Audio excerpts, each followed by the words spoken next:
Dando continuación a la secuencia de los cursos, vamos a ver un problema ahora en lo que respecta a los subespacios vectoriales, dado como subespacio, no como un vector genérico del subespacio. Y después pasaremos ya a la descripción de los subespacios vectoriales, de cuántas formas se nos puede presentar un subespacio vectorial. Bueno, vamos a ver el siguiente problema. Problema de subespacio vectorial. Sabemos que nosotros nos pueden dar un subespacio vectorial como un conjunto limitado de vectores o como un vector genérico.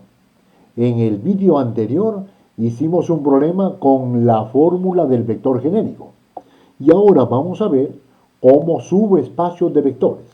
Por ejemplo, nos dicen, para el subespacio vectorial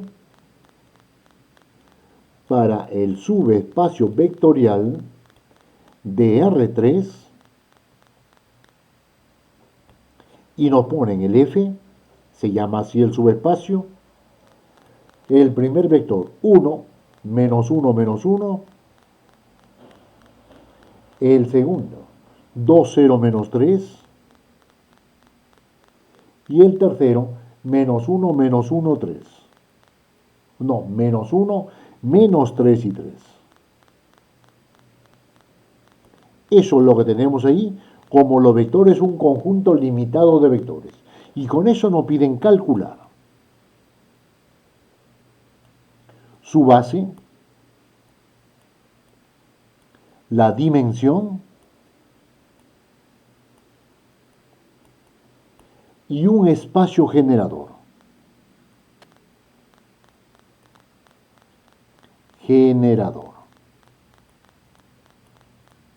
La base ya lo sabemos, el número mínimo de vectores linealmente independientes que forman este subespacio. Dimensión, el número de vectores que forman la base, y el espacio generador está formado por todas las combinaciones lineales de los vectores de la base. Pues bien, vamos a ver entonces aquí solución. Como ya no tengo un vector genérico, tenemos que hacer aquí lo que se denomina formar la matriz con estos vectores puestos como columnas. Formamos la matriz. La matriz con los vectores como columnas.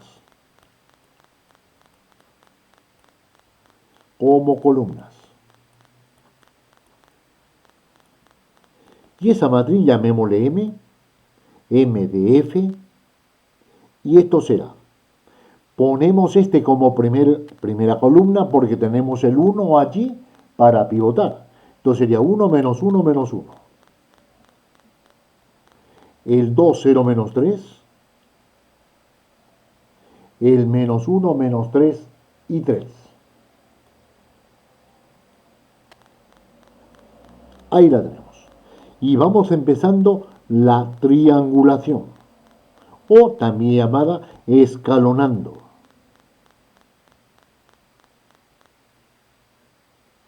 Y digo, esto lógicamente por Gauss, y digo, pivoto aquí, por lo tanto esa fila lo mantengo porque es la fila pivotada. Y pongo 0 y 0. Si yo quiero, sumo primero a la segunda y formo el 0, sumo, y para acá lo mismo, primera con tercera, sumo, 0, sumo y voy colocando, pero eso ya depende cómo nos apañemos.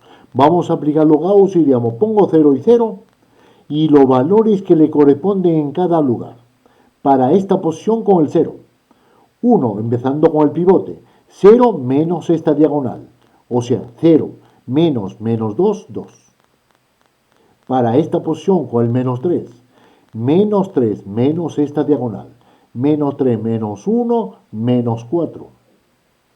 Por esta posición con el menos 3 más 2 menos 1.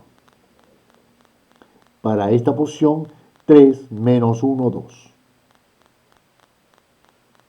O bien, puedo cambiar o dividir la segunda entre 2 y tener el 1 por acá, y colocaríamos entonces, esto va a ser equivalente a decir 1, 2, la primera se mantiene tal cual. La segunda la divido por 2 a todo y menos 2 y la otra tal cual.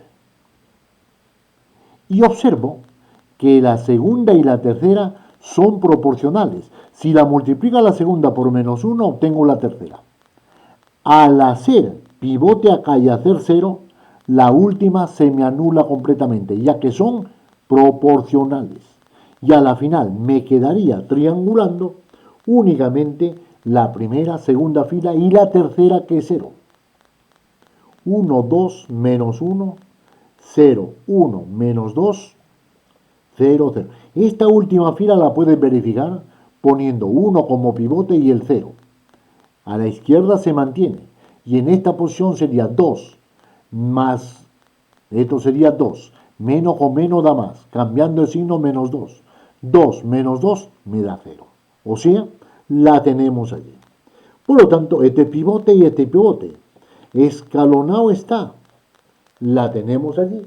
Esto significaría entonces que la base va a ser esto. Es la posición donde están los pivotes, pero en la matriz original. Pivote está en la primera columna y en la segunda columna. O sea, esto es uno de los vectores de la base, va a ser igual. Base de F será igual. El primero 1 menos 1 menos 1. Y el segundo es en la segunda columna. Ahí está el pivote. 2, 0, menos 3.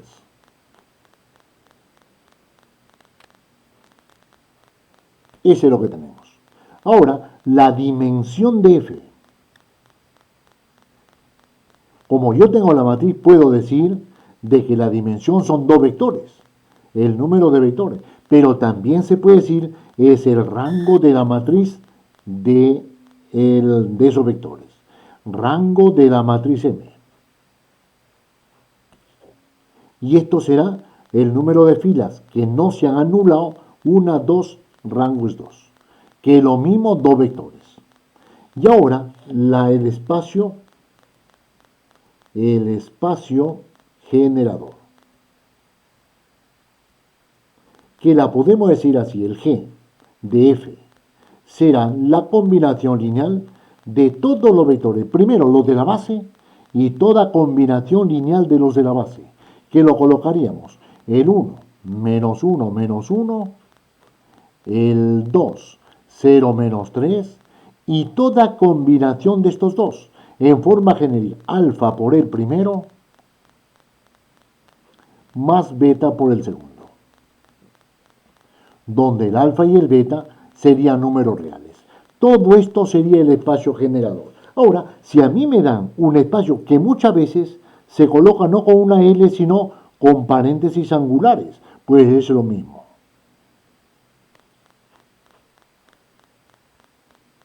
Y todo esto por acá. Beta, el 2, 0, menos 3. También significa espacio generador. Por lo tanto, si a mí me dan, por ejemplo, en un problema, esto como espacio generador, lo primero que tengo que buscar, cuáles son los vectores que son linealmente independientes. Con estos vectores formaría la matriz y lo triangularía o escalonaría. Y vería dónde están los pivotes. Y los pivotes me dan los vectores linealmente independientes. Ok, yendo de aquí hacia la matriz. Muy bien, eso vendría a ser entonces el segundo tipo de problemas de subespacios vectoriales, dándonos un conjunto limitado de vectores. Y ahora entramos a lo que se llama la descripción de los subespacios vectoriales. Descripción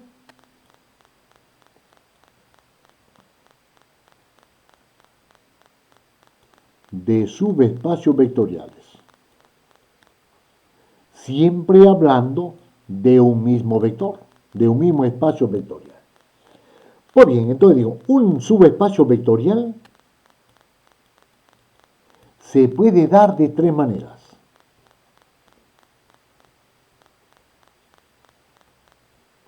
De tres maneras. Por ejemplo, que sea el subespacio vectorial el vector X.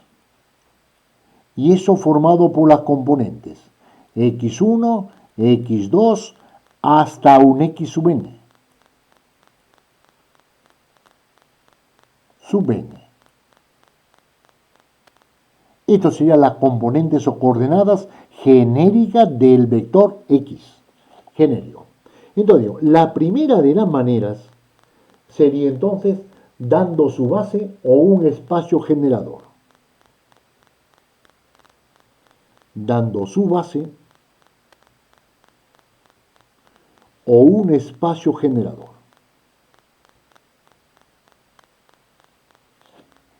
Que ya sabemos cómo hacerlo.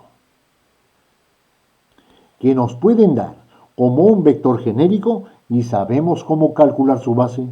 Y nos pueden dar como en este caso un conjunto limitado de vectores y sabremos cómo calcular la base. Ok, la primera de las formas. La segunda de las formas. En forma de ecuaciones paramétricas. En forma de ecuaciones paramétricas.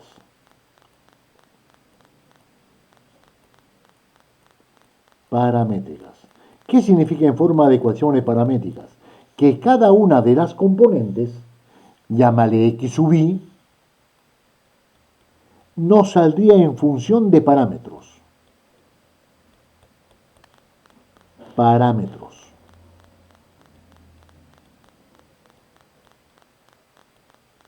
Parámetros. Todas las componentes del vector genérico habrá que expresarlo en forma de paramétrica, con parámetros. Y la tercera de las formas será entonces utilizando las ecuaciones implícitas. Ecuaciones implícitas. ¿Qué significa ecuaciones implícitas?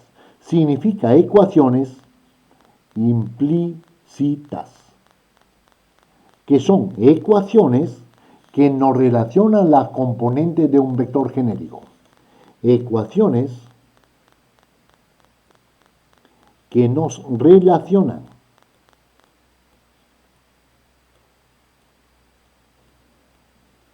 las componentes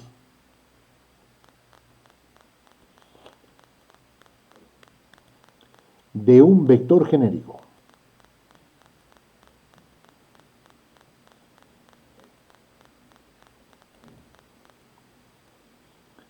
Ese es lo que tenemos. Por ejemplo, que sea, por ejemplo, para ese vector genérico, un alfa, 1 por la primera coordenada, el alfa 2 por la segunda, más, un alfa sub n por la última componente. Y esto igual a 0. Tantas ecuaciones, ¿cuántas ecuaciones implícitas debo tener? Para ello, tenemos que irnos a lo que se denomina la ecuación de las dimensiones. Colocaríamos entonces ecuación de las dimensiones.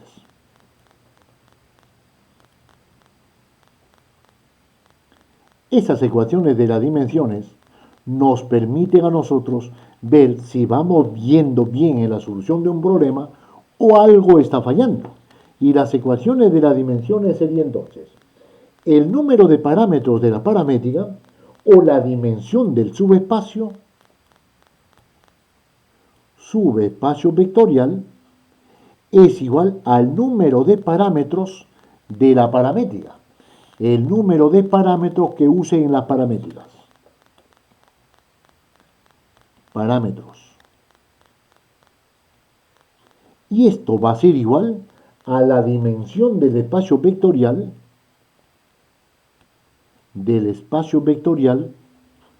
menos el número de ecuaciones implícitas, que sería menos el rango de la matriz M que hemos hablado en antes, de la matriz M del subespacio vectorial. Eso es lo que tenemos entonces ahí, que a la final esto también corresponde al número de ecuaciones implícitas. Eso es la famosa ecuación que nos relaciona todas estas tres definiciones de subespacio vectorial. Pues bien, ahora, ¿cómo pasamos de una a la otra? Muy fácil. Cuando yo tengo la base, cualquier vector, cualquier componente, va a ser una combinación lineal de los vectores de la base. Entonces, para pasar de la base a la forma paramétrica, o hacemos la combinación lineal de vectores. Entonces, cualquier vector, el X, es combinación lineal de la base, o vectores de la base. Cuando yo tengo la paramétrica y quiero pasar a la implícita, lo que tengo que hacer aquí es eliminar los parámetros.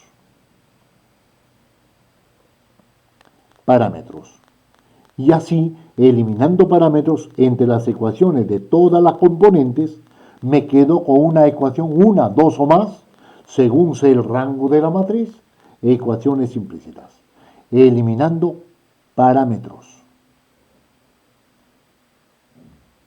Y si me dan las implícitas, para ir hacia arriba, este es un conjunto de ecuaciones de esta forma. Entonces, para ir arriba, tenemos que resolver el sistema de las implícitas. El sistema implícito. En algunos libros, esas ecuaciones implícitas también le llaman cartesianas.